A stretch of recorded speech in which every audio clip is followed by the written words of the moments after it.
男下属来向女局长汇报工作，女人却突然拿出一张存有10万块钱的银行卡，塞到了男人的兜里。男人想拒绝女上司的好意，可女人却以男人的仕途做威胁，男人无奈只能听从安排。权力滔天的女人万万想不到，自己正一步步走向深渊地狱。税务局女局长苏玉华干事雷厉风行，无论大事小事都让秘书李明负责跟进。可实际上，苏玉华早已迷失在权力欲望中，几十万元的贿赂对她来说不过是可有可无的小钱。而令人难以置信的是，20年前，苏玉华还只是一个乡镇的小税务科员，但为了爬上权力的高位，刚工作不久的苏玉华就积极地在单位里刷存在感，凡事都爱帮人跑腿。所里的同事对不怕吃苦的苏玉华都赞不绝口，苏玉华也因此得到了所里重要会议的杂务工作。而让苏玉华兴奋的是，一次领导班子的公告大会，竟让他遇到了所里久不露面的所长刘伟强，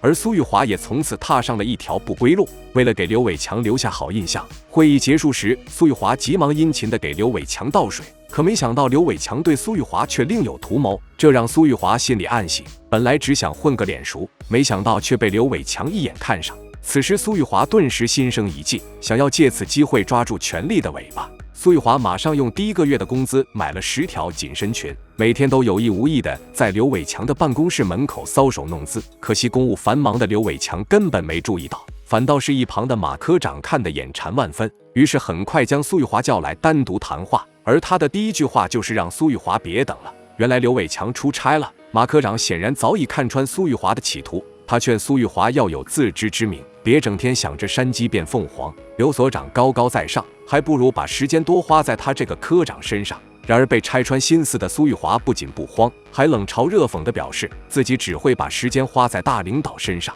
而马科长只不过是一个小小的科长，不在苏玉华的考虑范围内。马科长闻言顿时面子挂不住了，立马表示所里的大小事务都要经他同意，甚至连所长刘伟强也要对他礼让3分。马科长万万没想到，他说出这番话的时候就已经中了苏玉华的激将法。苏玉华当即趁机提出，让马科长下次带他出席重要会议，以证明马科长到底有多厉害。马科长闻言顿时面露难色，装出镇定自若的样子喝起茶来。可苏玉华却使出了美人计，感受到腿上传来的刺激感，马科长顿时心领神会，答应了苏玉华的要求。没多久，马科长果然带着苏玉华参加了会议，想让苏玉华对自己刮目相看。可马科长怎样都料不到，自己只是苏玉华的跳板而已。苏玉华的心思从一开始就放在了所长刘伟强的身上，他趁马科长登记宾馆入住信息时，特意记下了刘伟强的房号。到了晚上，2人进了宾馆房间，看到房间内就一张床，苏玉华当即明白马科长的意图，但他也并不慌张，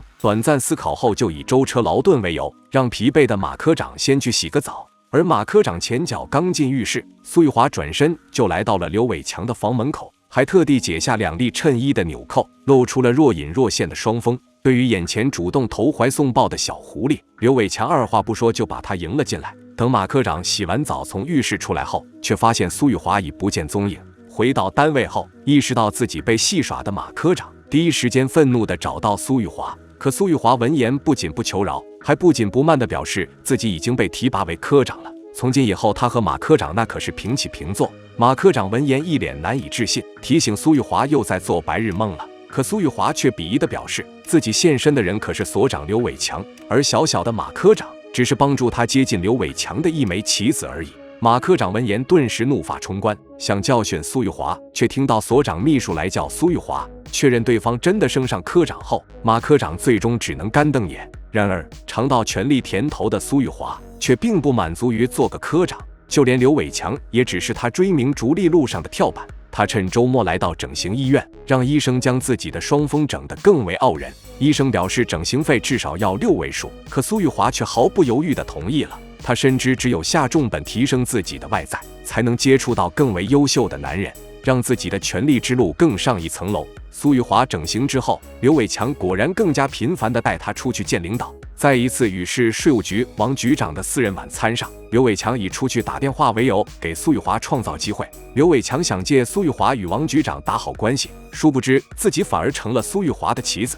苏玉华趁机故技重施，引诱王局长，并很快拿下了王局长。苏玉华为了名利绞尽脑汁的盘算，所谓的伦理道德早已被他抛之脑后。而自己的身体就是他往上爬的利器。关于苏玉华的闲话很快满天飞，可却从来没有影响苏玉华平步青云。借用男人作为自己的跳板，苏玉华果然在20年后成了市税务局的一把手。可此时金钱和权力却已无法满足贪婪的苏玉华，渐渐的，他有了另一种不可告人的欲望。年轻帅气的贴身秘书李明，就是苏玉华欲望后宫中的一员。见女领导又要对自己动手动脚，李明连忙用新上任的分局领导的工作报告来转移苏玉华的注意力。可没想到苏玉华翻看完文件后，竟毫不避讳地表示，某分局的科长张家俊长得很帅，他要当面听张家俊汇报工作。李明闻言顿时面色复杂了起来，他排斥苏玉华这种赤裸裸的欲望，可苏玉华却会错意以为李明吃醋了，当即表示李明才是他最宠爱的手下。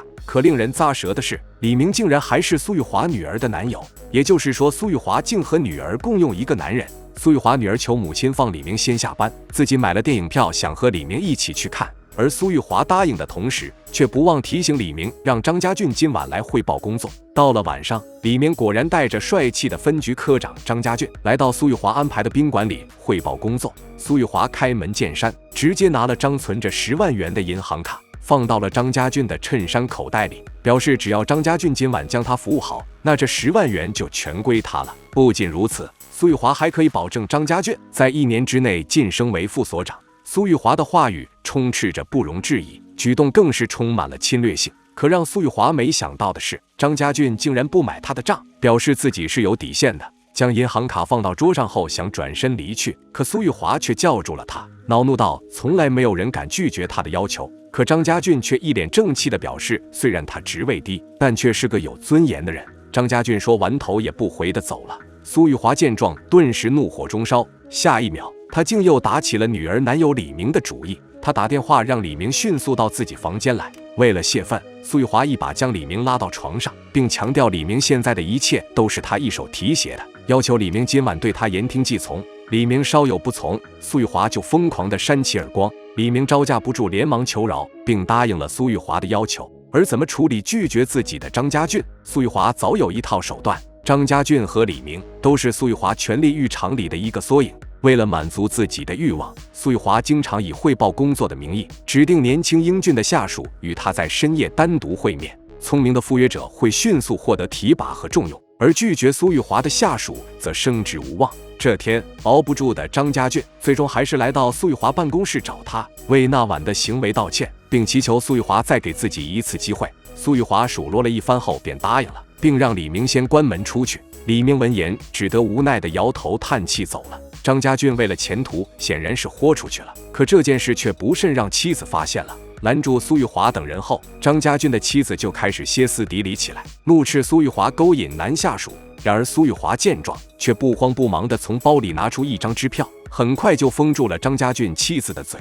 而早在2年前，苏玉华也是以同样的手段摆平了李明的前女友，让李明主动投进自己的怀抱。可过了短短2年，喜新厌旧的苏玉华就对李明心生厌倦。然而当李明提出想离开，重新做回自己时，苏玉华却又拿李明父亲曾经违法的事威胁他。陷入两难境地的李明最终只能乖乖就范。可没想到，就在苏玉华准备跟李明翻云覆雨时，女儿却撞见了这惊人的一幕。她怒气冲冲地质问母亲，苏玉华顿时慌了手脚。她突然恶人先告状，诬陷是李明勾引自己的。苏玉华女儿闻言，立马扇了李明一耳光，怒骂对方下贱。苏玉华见状，急忙劝架，以在办公室吵架影响不好为由，让女儿先回家。李明显然早已成了任苏玉华摆布的棋子，他可以不要这颗棋子，但却绝对不允许这颗棋子主动弃权。而对于李明这个已经玩腻的棋子，苏玉华的处理方式竟是送他去陪跟他有合作关系的女老板。这还不算，苏玉华竟让于太太全程直播2人的好事给他看。李明闻言顿时震惊不已。当于太太准备脱下他的衣服时，他终于忍无可忍，决定反抗，对着于太太就是一顿拳打脚踢。发现不对的苏玉华马上赶了过来，可此时房间里却只剩下鼻青脸肿的于太太。苏玉华连忙道歉，表示李明平时像小绵羊一样温顺，没想到今晚却一反常态。苏玉华承诺会立刻把李明找回来赔罪，可愤怒的于太太却已经决定与苏玉华终止合作。第二天，苏玉华又打电话向于太太道歉，表示自己愿意承担于太太的医药费和美容费。而此时最听自己话的李明仍下落不明。苏玉华对办事不力的新下属愤怒不已，表示李明的悟性比他高出不知多少倍。可只手遮天的苏玉华万万想不到，最听他话的李明，也是最知道他贪污底细的人。不堪忍受屈辱的李明，最终选择举报苏玉华。纪检人员很快来到苏玉华办公室，以涉嫌收受贿赂罪将其带走。故事的最后，李明终于重新做回了自己，逃离了苏玉华的魔爪。而苏玉华因为贪污受贿，也受到了法律的严惩。欲望如果没有法律的制约，就会过度膨胀，而利用权力来满足自己欲望的行为，迟早会反噬自身，让自己追悔莫及。好了，本期内容就到这里。喜欢的欢迎长按点赞加关注，我们下期再见。